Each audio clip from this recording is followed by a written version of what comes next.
Hey everyone, I'm Tiffany Harlick, and my platform offers astrology training for spiritual development students.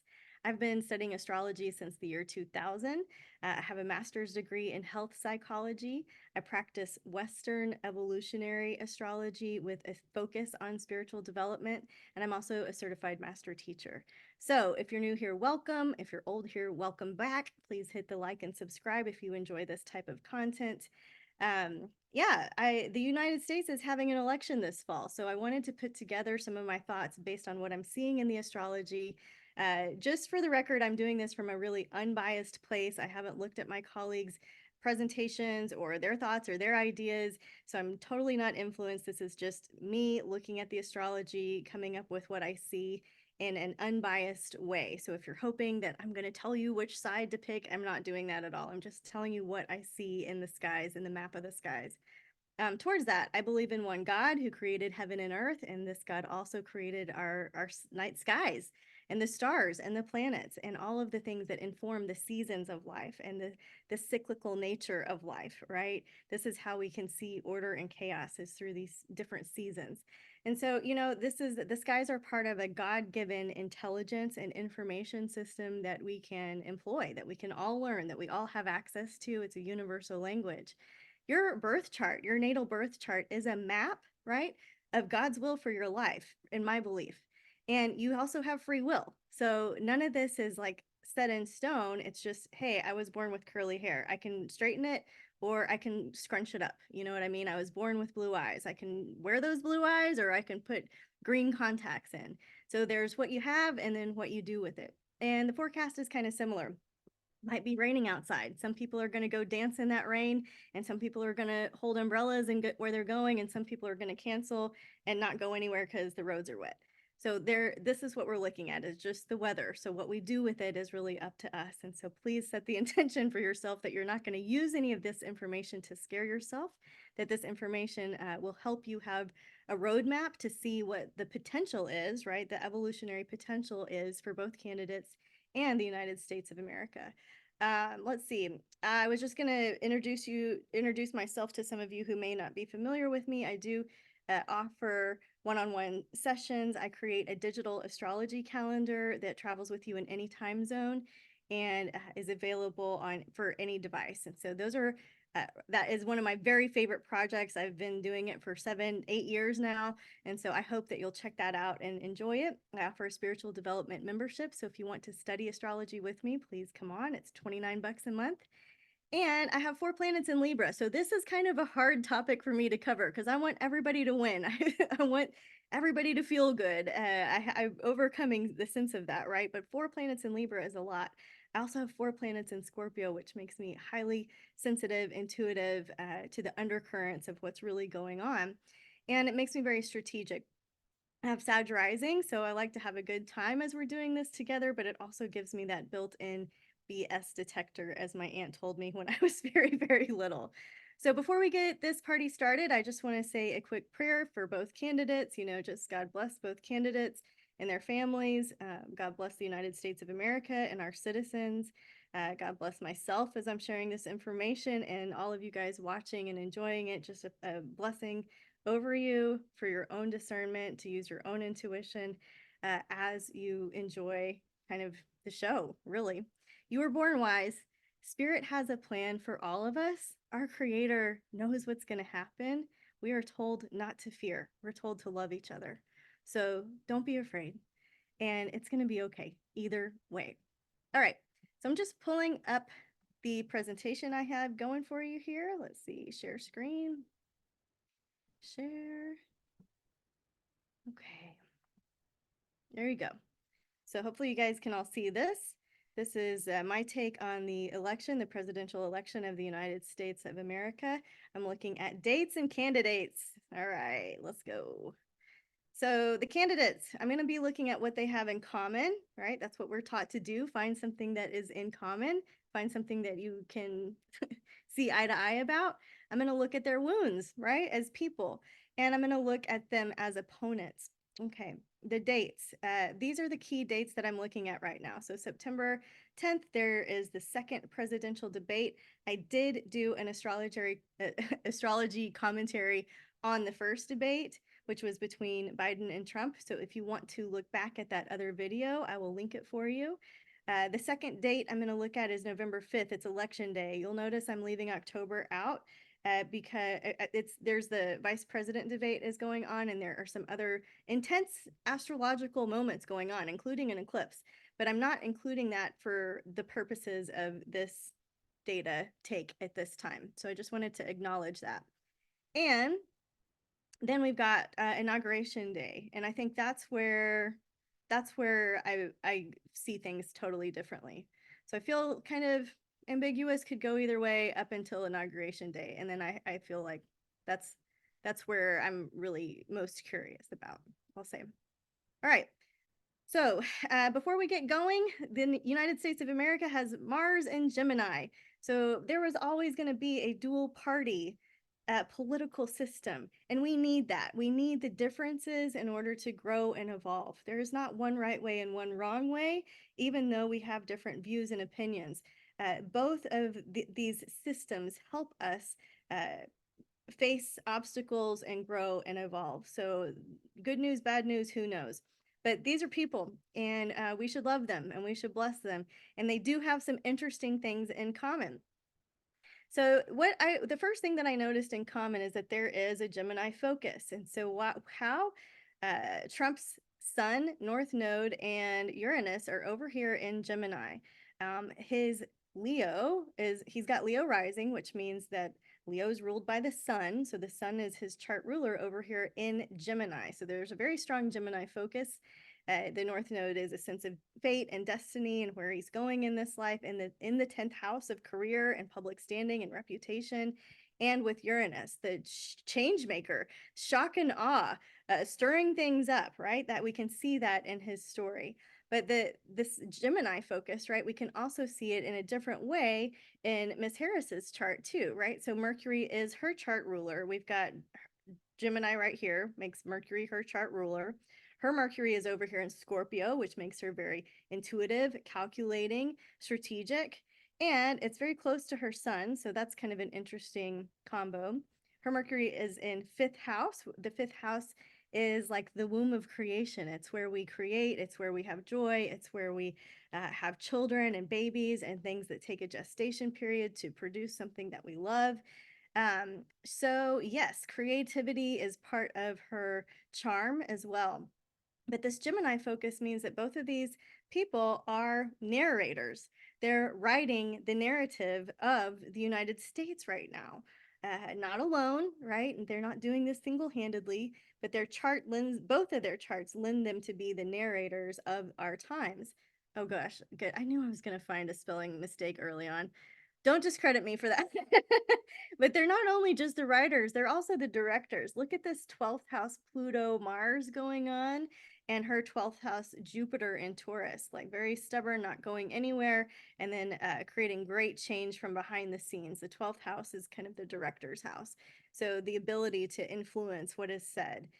They both have fire moons, right? Hers is in Aries, very feisty, heats up quickly, but dissipates quickly. His is in Sagittarius, seeing that visionary, that long-term vision, that ability to enjoy life, to deal well with foreign cultures.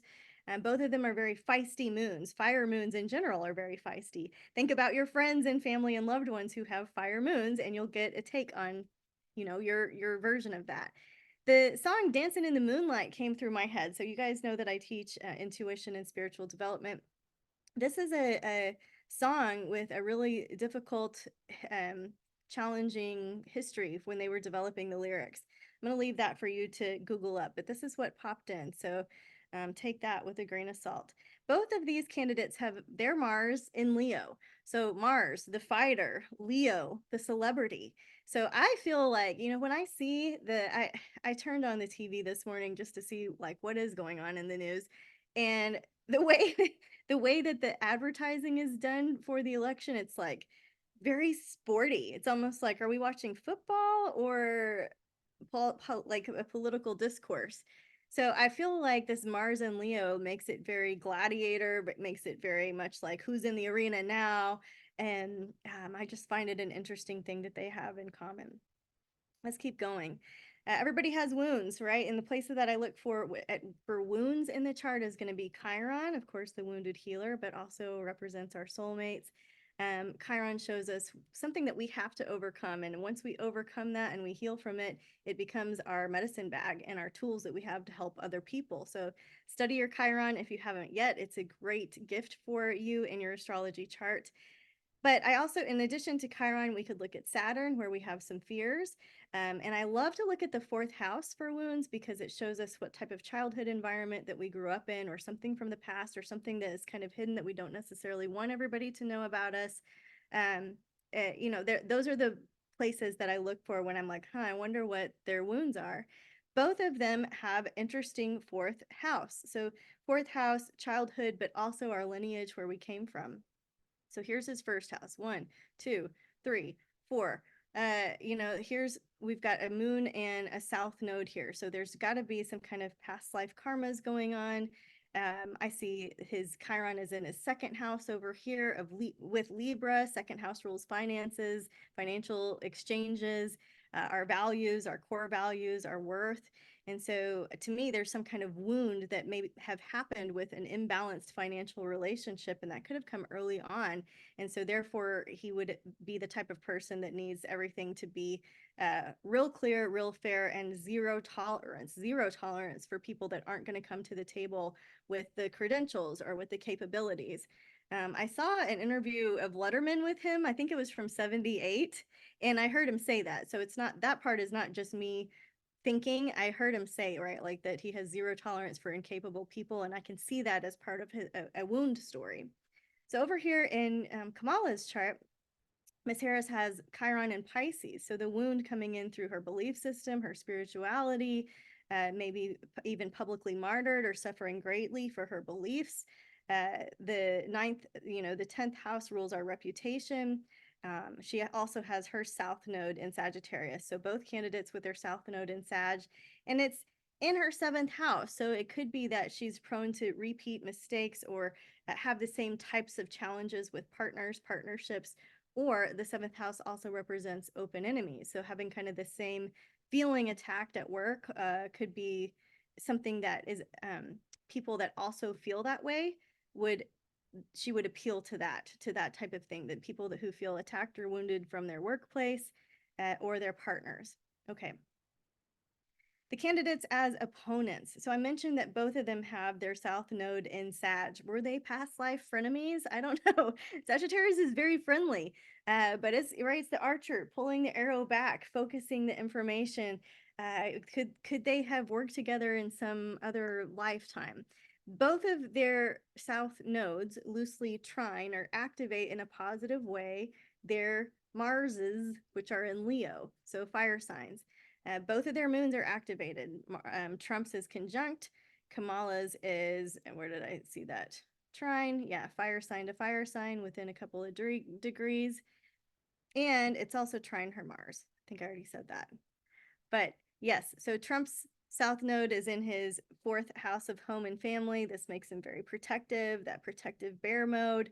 And in hers, it's in the 7th house, I already said, of open enemies and also karmic relationships.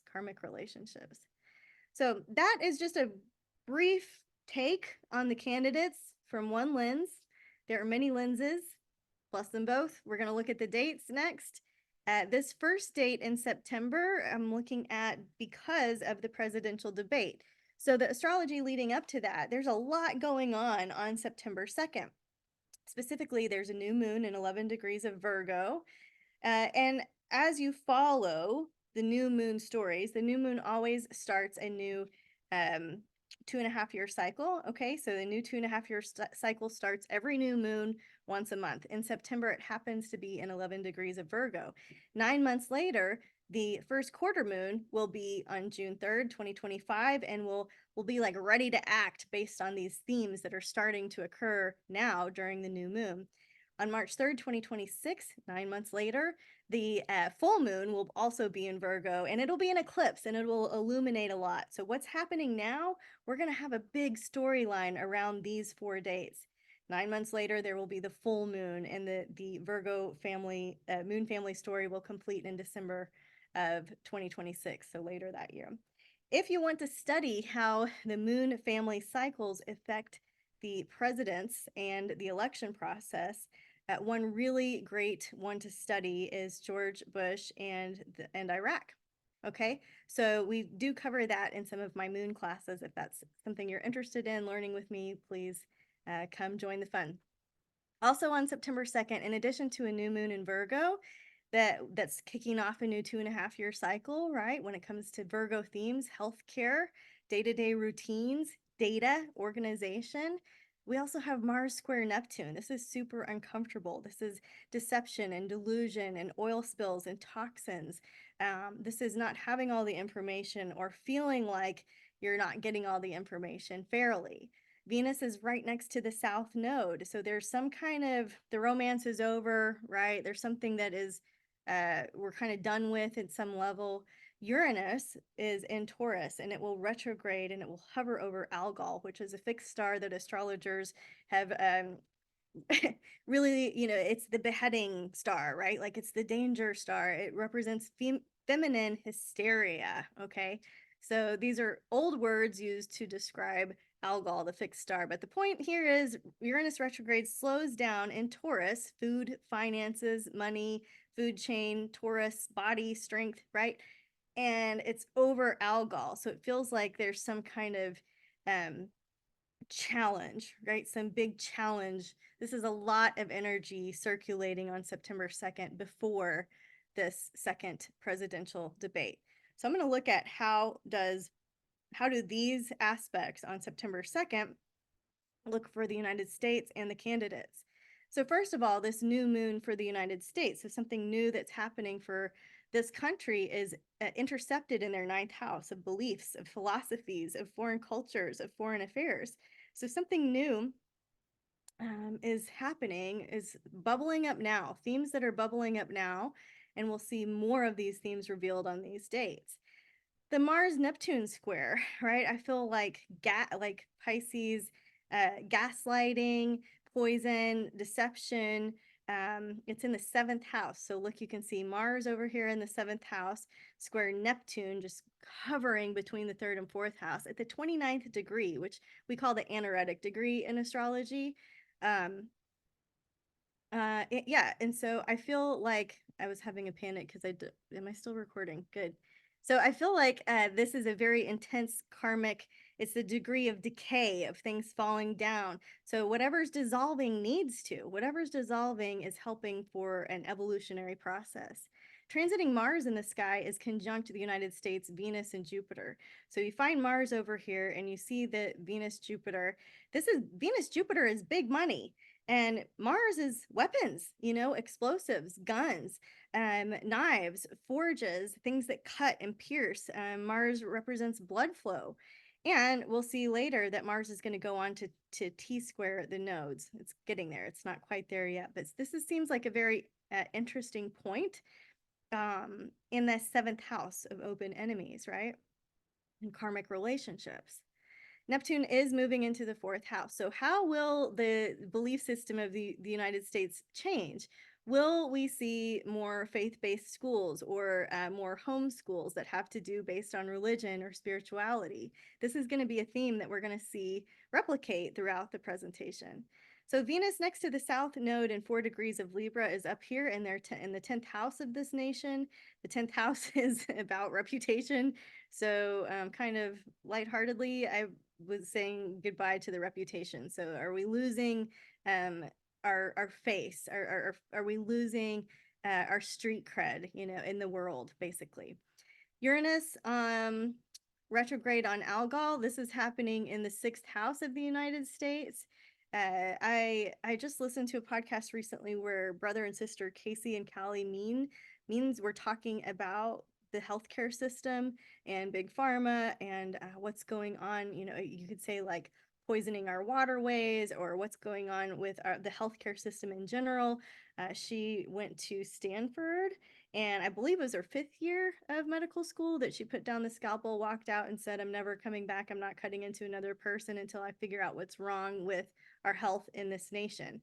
And her brother, Harvard educated, right? They're working together to uncover some of uncover, right, some of the lies or the deceptions or the things that we've been told. Um, so I don't know, this is just a theme that we're seeing in the airwaves right now. Healthcare, disruptions of routines, and perhaps some hysteria around that. Okay, or some people that have a lot of fear, that have a lot of things wrapped up in the identity in some way that is shocking to them. So this is why I like spiritual development astrology, because we overcome these things and calm the nervous system before we make big decisions, right? All right, so I'm still in the context of this second presidential debate, and I'm still looking at the same aspects, but now I'm looking at Trump. So for Mr. Trump, we've got the new moon is going into his first house. This is his self. This is his identity, who he is now, and how that's going to play out over this 2.5 year cycle. It's changing him at the core, perhaps even his physical appearance. Whenever we have a first house activation, it also activates the opposite, our relationships, and the squares, our career and our home and family. So this is a really big new moon in his chart. Mars squaring Neptune for President Trump. We've got transiting Mars conjunct his sun and his north node. So here's Mars in the sky, and it's really touching base on his sun and his north node. And it's in the 10th house of really he's in the eye of the public, right? The 10th house, your career, your reputation, the way that the world sees you, also what the world needs from you, right? What the world needs from you. Taurus, stability, right? And so this is interesting because at this time, there has been an assassination attempt on President Trump where the ear was shot. And that was, media only for about a week, really. But now I'm just wondering, I'm not predicting, I'm not getting a spidey sense. I'm just seeing that poisons here. Will there be a poison attempt? I don't know. Is that a bad thing to say? God protect him and bless everybody. I just feel like that's kind of a theme that's possible. With Venus in the south node, transiting Venus is next to his Neptune down here. So dissolving something financially, defunding something, not paying for something that doesn't feel fair. This is an ending and a goodbye, and something that has to do with either a woman from relationship of significance, or money. So pulling back from a relationship, some kind of deal in those themes is over, the romance is over, something like this. And then Uranus retrogrades over here on Algol is actually 26 Taurus, but here we are at 27. His midheaven, this is all, to me, this is a very strong point in his chart. Uranus, the great awakener, and hovering in his 10th house, going in the direction of the future. Uranus represents innovation, change. It represents forward thinking. It represents shock and awe and big change, right? And so this is a very favorable placement if you're running for the president of the United States. So I think that's a very strong thing going on in his chart. Okay, in Miss Harris's chart, what is the new moon doing for her? It's in her 4th house of home and family. It's conjunct her Uranus, the part of her that's a great awakener, that shakes things up, that changes things. Pluto is the great destroyer. So it's also the wrecking ball, the one that has to go underground and dig up all the dirt and the secrets and change it all. So is there going to be something exposed about her home or family, or is she going to help other people expose things with regards to home and family? Will there be a theme around that for her? Now it's also conjunct her, let's see, did I switch gears yet? No, I didn't switch gears yet. Okay, so here it is, the new moon in her 4th house. It's also opposing, right, 11 degrees of Virgo. It's going to oppose this Chiron in the 10th house. So is she having some kind of health wake-up call, or calling wake-up call? Is there some kind of wake-up call as pertains to her career and her home and family, or a wake-up call for employment, or a wake-up call for housing, right? These are two big themes that we see in the narrative. So Mars square Neptune for Miss Harris. Transiting Mars is going through, let's see, her ascendant. So I think this is a very powerful placement. This is warrior placement. Them's are fighting words. Mars and Gemini, fighting words. Mars, bad. news, Gemini. So will bad news actually work in her favor because this Mars is right next to her north node? It's trine, it's in a positive relationship to her sun and her Saturn, her work, her career, her ethic, her discipline. So will some type of bad news or bad announcement or dirt or tea or gossip actually work in her favor to dissolve something, or to dissolve a myth, or that's what I have to say about that. All right, Venus conjunct the south node in 4 degrees of Libra. So in her chart, this is down here. Transiting Venus is moving from the 4th house to the 5th house. It's semi-square her 3rd house Mars. So I feel like she's going to have some delays. Things aren't going to wrap up in a bow. She's got her sun in Libra, and this is happening in Libra. So I feel like there's going to be a call for her to be very diplomatic, and that there will be something very newsworthy for her around this time. The Uranus retrograde is also conjunct or right next to her 12th house Jupiter. So this idea of expose, something from the 12th house that was hidden, bringing it into the light, big time Jupiter, shocking Uranus. The 12th house rules prisons and ashrams and places that we have to wear uniforms, and places where we have to kind of isolate and dig deep. And the 12th house brings the subconscious forward into the conscious mind. And so I just feel like there's some kind of news that secrets will be revealed, and it's possible that it actually works in her favor. I'm not sure, but that's what I'm seeing. Or works in a favor. I'm not sure, but those are the themes. So I want to just briefly mention here that Pluto has been dancing in and out of Capricorn. It's moving into Aquarius, right? It's moved into Aquarius, but because of the retrograde cycle, it is backed up into Capricorn. And this is the last time it's going to be in Capricorn, is right now. Right now. The new moon happens, all of that other astro drama, and then Pluto backs up into Capricorn. So Pluto was in Capricorn from 2008 to 2023, and a little dip right now in 2024, when right during election season, Pluto changes things, wrecking ball, destroys, breaks down the foundation of stuff that was not set up properly, regenerates. It's the Phoenix rising, right? Pluto rules Scorpio energy, power and resources, right?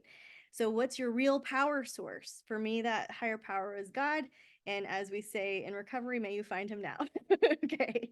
All right. So Pluto and Capricorn, this is a destruction of the governmental systems of big business, of the patriarchy in some ways, even though Capricorn is a feminine sign. Very curious, big business changing completely. So this is going to be a really interesting time period. Pluto will go direct in Capricorn and then march forward into Aquarius and then stay there from 2024, the end at least, until 2033. So a really long time. So some of us have been predicting that Pluto in Aquarius would be a time when a female would be in leadership, because if you go study astrology and history, you will find that there were a lot of women in leadership during past Pluto and Aquarius times. Pluto and Aquarius times also match up with the revolutionary periods in this country and many other countries. I won't go through a history lesson for you right now, but the idea here is that it's very possible during this time the United States will get their first woman president. Will it happen at the beginning? Will it happen at the end? Will it not happen at all? I don't know. But in the past, this is when like the Viking women were having equal rights and could own their own land and could divorce if they wanted to. There are many examples of female leaders the last times that Pluto was in Aquarius, right? The late 1700s. We could do a whole class on that. So let's keep marching forward in September on the 4th. So the 4th through November 4th, November, Mars is going to be in Cancer. So Mars, this warrior planet that they have something in common with, it's going to move into Cancer, and it's in fall there. Later, it's going to retrograde, right? Later, it's going to retrograde in Cancer and Leo. But right now, Mars is in Cancer for this whole election process, and that is a very uncomfortable place for Mars to be. It's considered in fall in astrology, and so it doesn't like to be there. Mars likes to drive and pierce and penetrate and provoke and go forward, and it shows where we're motivated. It shows our drive. It shows our energy, right? Where we have ganas. And Cancer is the opposite of that energy. Cancer is like emotionally intelligent and can pick up a vibe. You don't have to yell. Like, I see what you're feeling. Cancer rules our home, our heart, our breasts. It rules mother. It rules, feminine relationships. It rules nursing industry, sometimes the food industry, the cooking, the cooks, the farmers, the people that bring food to the table in a nurturing way. So Mars doesn't like to be in Cancer, and yet it is. So here we are in the United States. That placement is going to be in the 8th house of shared resources and the 9th house of philosophy. So some challenges or energy placed on those topics for the United States. For Donald Trump, we've got the 12th and 1st house. This is where he's going to, this Mars in Cancer is going to transit his 12th and 1st house. So 12th house has to do with the subconscious mind, that director that's behind the scenes planning something. And then it's going to go from subconscious secret idea land into the 1st house, ready to shine, ready to announce, ready to go forward in some way. So this is a really interesting placement. And then for Kamala Harris, we've got Mars in Cancer. I just did Mars and Leo because I was fixated on their Mars is in Leo. So without having to redo my whole slide, I'm sure I'll get some comments for this. Apologies. I'm glad I caught it. Thank you for helping me out. I can do this. Just ignore the red marks and ignore the red everywhere. I probably should have ignored the red the first time. But as we see here, Mars is in Cancer. Mars in Cancer for the United States. This is going to fall in the 7th house of open enemies and karmic relationships, and then the 8th house of shared resources. So here's Cancer. Sorry, guys. Thank you, Spirit. And then let's see over here in Donald Trump, his Cancer is intercepted in his 11th house. Okay, so Mars and Cancer in the 11th house rules groups, networks, social clubs, unions, insurance policies, people that are grouped together, political groups, social groups, people that have like-mindedness. And so this will be an interesting time, interesting theme for Mars in Cancer to be going through here. So there's going to be a sense of compassion for groups, or groups will have compassion for him, that Cancer trait.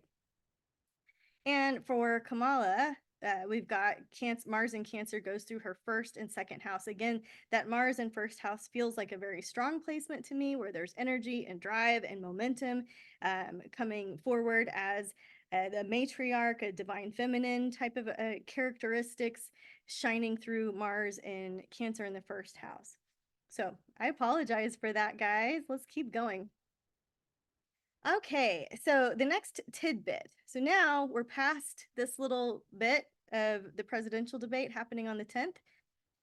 September 15th, Mars is going to square the nodes. So here's Mars in the sky, and it's going to square Aries and Libra nodes exactly at 6 degrees. Okay, so this is an interesting degree that we're going to see repeated later.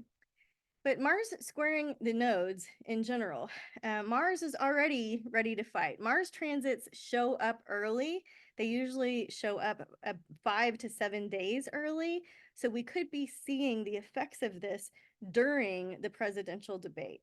All right, so for the United States, this is falling in our 7th house of open enemies, our 10th house of our reputation, and our 4th house of homeland security, protecting the house. So all of these are challenged. There could be a challenge to the United States during this day. The debate itself could be the challenge. And so how will you meet that challenge? Will you lose your cool? Will you not? Will you keep your nervous system healthy? Will you regulate yourself biochemically? Will you breathe in and out and still love your neighbors, right? So transiting Mars is conjunct the United States Sun, Jupiter, and Venus, and transiting Jupiter is conjunct Mars, and there's a lot of activity in the 7th house. I think that's concerning. Here are some themes, right? Subtleties with Mars and Cancer, what's being said without saying anything, what's not being noticed out there that you are noticing inside. Like, something's up, but you can't quite put your finger on it. That's the vibe, that's the feeling. So to me, this is a very explosive combination. To add to that, we've got an eclipse on the 18th. It's a full moon lunar eclipse. It's in 25 degrees of Pisces. So where is 25 degrees of Pisces in your chart? Look that up, figure out the house, see if there's some planets close by, and start to put together an eclipse story. for yourself, right? This is the first eclipse of the Metonic cycle. It is conjunct Neptune. Neptune rules Pisces. This is a mutable sign where things aren't clear. Things are very wishy-washy. Things are draining. It's a draining moon. So anything that's already kind of weak or a system that is broken, probably going to dissolve. And so this is important to build your health up before we get to this point, because whatever is, there's already a weak point, this is going to attack the weak point, right? Whether that is physically, emotionally, relationally, financially, I don't know what the weak points are. So you want to be in your sobriety. You want to be clear, clean, and above the table. You want to keep your side of the street clean, and you want to give yourself good health. Just the normal disclaimer: I am not a doctor. I am not a medical professional. This astrology is for entertainment only, of course. But yeah, so we're gonna Neptune, like, and Pisces blur and blend. There's gonna be some kind of boundary issue. It's next to the United States progressed moon. So this is, I feel like this is a significant eclipse for the United States. Mercury is opposite Saturn. Mercury is announcement and news and transportation and the podcasts and newsletters and announcements. Is there going to be some kind of announcement about health, Virgo, right? And will it be something that is really challenging to the system or the way that we have to do things? There could be bad weather. There could be cyber themes going on. And then also, I'm looking at this Sun trine Uranus and opposing Neptune. There is likely to be election disinformation campaigns. And I'm just curious about what gets washed away, what gets shoved under the rug. Pisces rules the seas and the oceans. What gets washed away? What don't we talk about for very long? A lot of this data I took from our 2024 forecast. So just so you know, every year, my friends Celeste Brooks and Sarah El Harar and I do a predictions forecast. We charge $33. It's super reasonable. We did one in 2024. This data is pulling from what we said last year about this moment, and it's still obviously very accurate. So if you want to get the replay of that, let me know. Or if you want to join us for our 2025 predictions forecast, we already have the slides and we can't wait to give you guys the dates and the scoop on that.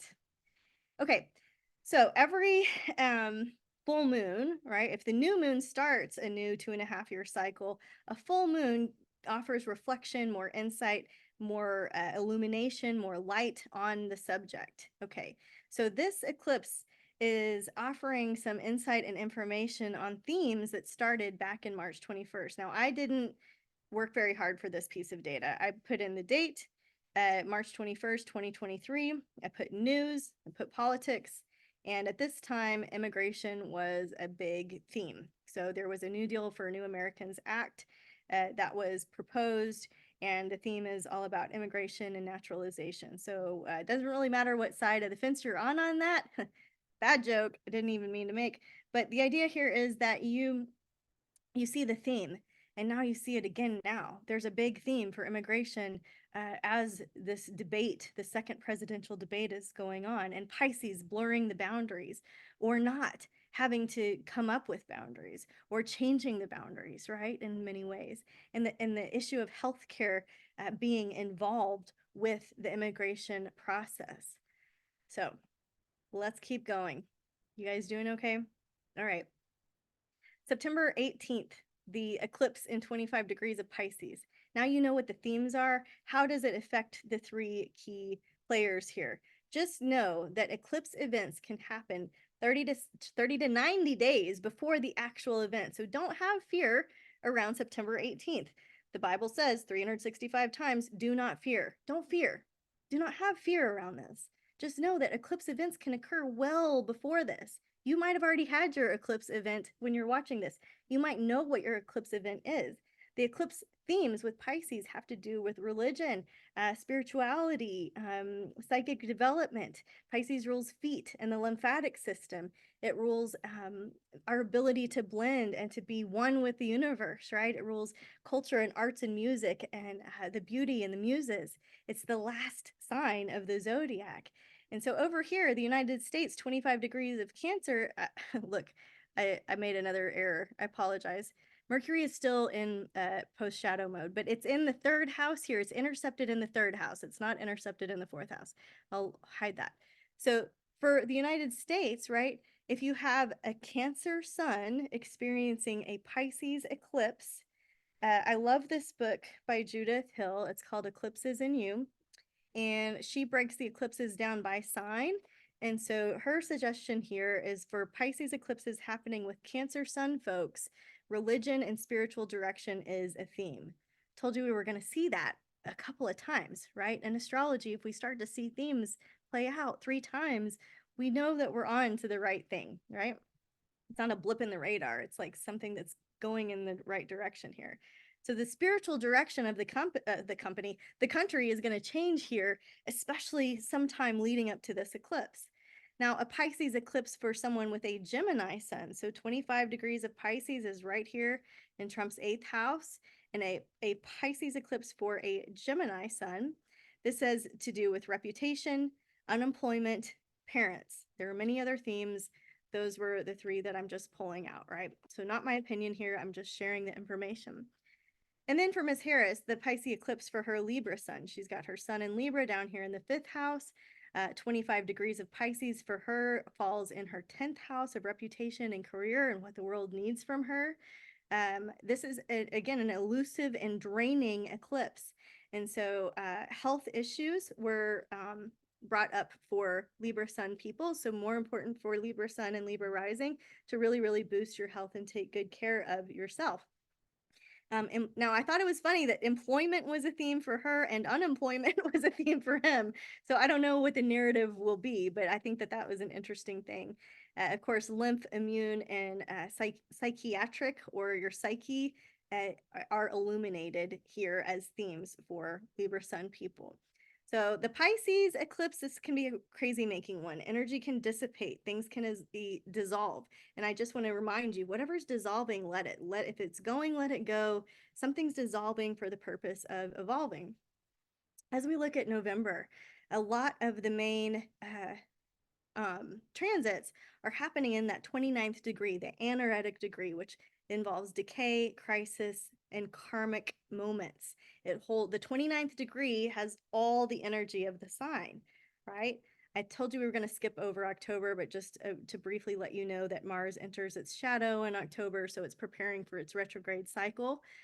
On November 2nd, we're leading up to the election here. On November 2nd, Mercury is going to trine Mars. Now, if you were just looking at Mercury trine Mars, you're like, yeah, we got momentum, we've got news, we're going forward. But Mercury is in Scorpio, right, which has a little shadow side to it. And Mars is in Cancer in fall. And so are these 2 acting more like partners in crime? Are they up to no good? Are there some surprises, some surprise announcements, right, from the underdogs?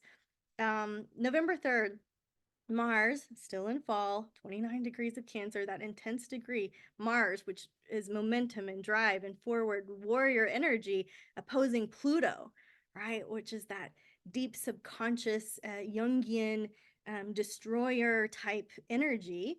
And they're both square asteroid Juno, which is in 29 Libra. I feel like there's going to be a huge challenge to the male and female dynamics. I feel like when I was writing this, I heard the song In the Name of Love, and I wrote the lyrics for you in the next slide.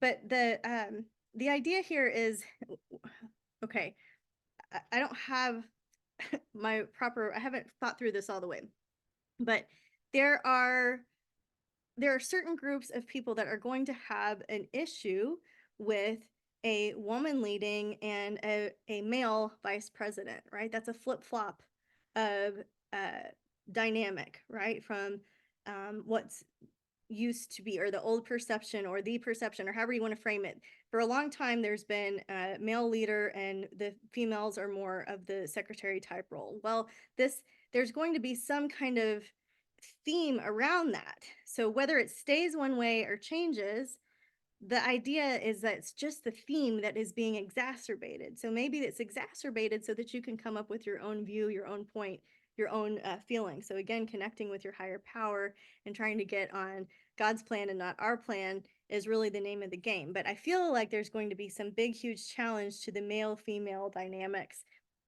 for everybody. to go through, to think through, to feel through. Interesting. I think, yeah, that was muddy. Thanks for bearing with me. So November 5th is election day. Mars in its shadow moves from 29, the anaretic degree, or in Cancer, into 0 Leo. So 0 Leo is where we have Mars on election day. So in the name of love, I didn't know it was called Pride in the Name of Love. This is a song by U2. You and I just heard it when I was writing the previous screen, so I thought I'll put it up there, see if it rings a bell for anybody. In the name of love, right? One man come in the name of love, one man he come and go. That's Neptune, dissolves. Easy come, easy go. One man comes to justify. That's Harris. Her sun is in Libra, right? To justify, to bring justice, to bring balance, to justify.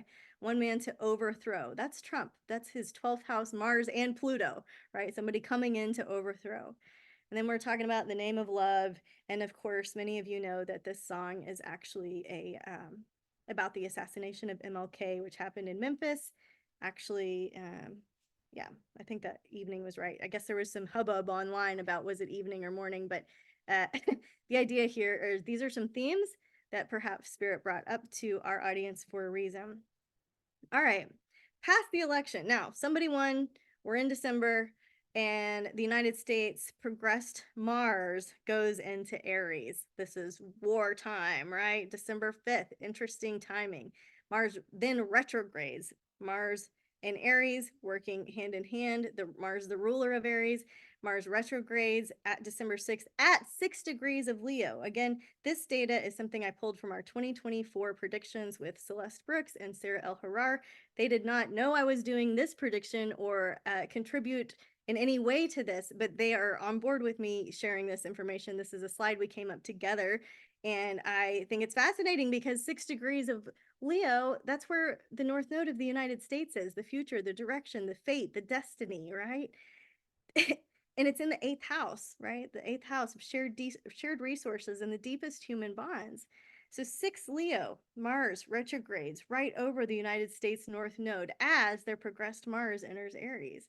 Now, this is also very close to the moon of Israel, which is in their 10th house. It's in 4 degrees of Leo. The Mars rules Israel's descendants. So that's right, their 7th house of open enemies. And their North Node is in Aries. Also of note that the Ukrainian president has the sun and Venus at 5 degrees Aquarius. So you astrologers out there know that 5 Aquarius is opposite 5 or 6, right? Leo.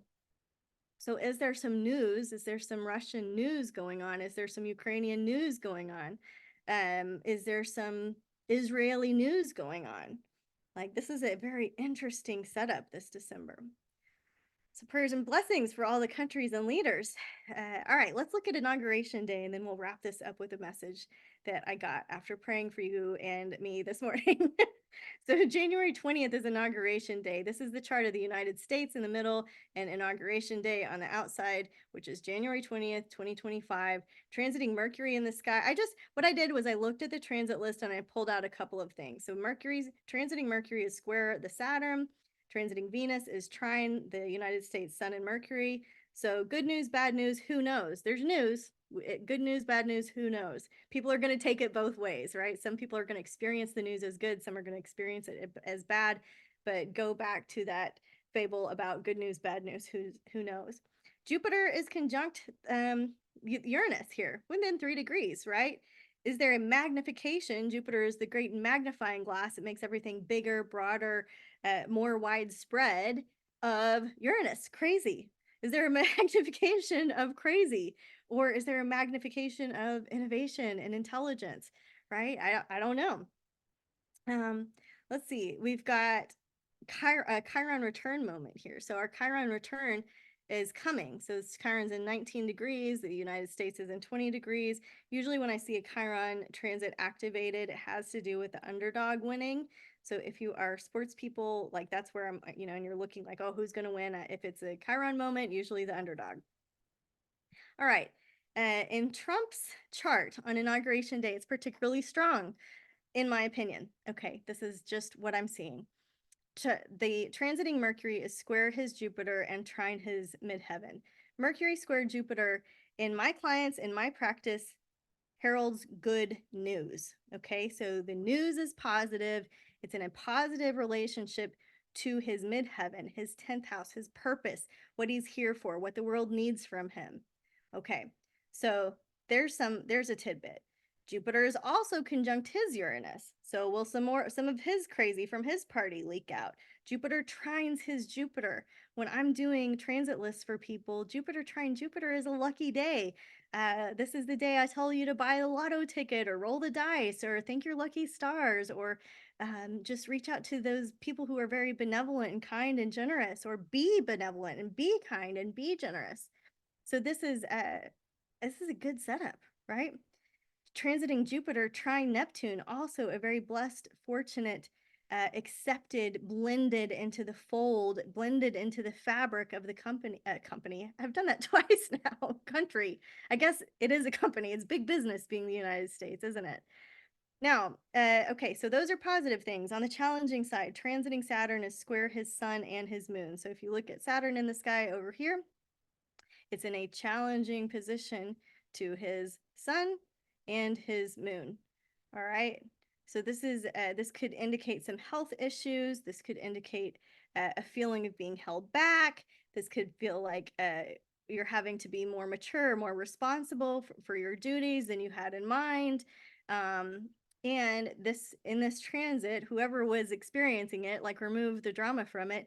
This transit, this person would do well if they were embracing change. They would probably not do well if they were brittle, holding on to something, forcing something. This is like you're required to get out of your comfort zone a little bit. And then, of course, I mentioned that Uranus is just hovering over the midheaven into this 10th house, going in this direction on the curve. And this is a big change in somebody's career. This is a big change in somebody's career and the way that the public sees them. Now, change, good news, bad news. He gets inaugurated, he doesn't get inaugurated. It's still big news and big change. All right, maybe I'm being too neutral. I don't know. But here's what I see in Harris's chart.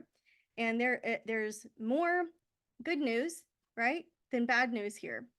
In this chart, it tells a different story in the transits from my limited perspective.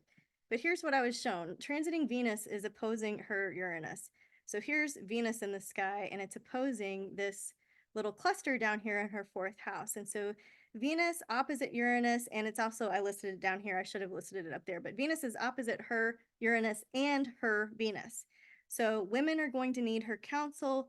There will be a plot twist that creates some kind of tension, probably with women. Maybe she's the woman that's being represented, and perhaps finances. Transiting Mars, which rules her moon, her Aries moon, T-squares her sun and moon. So this to me indicates some kind of conflict.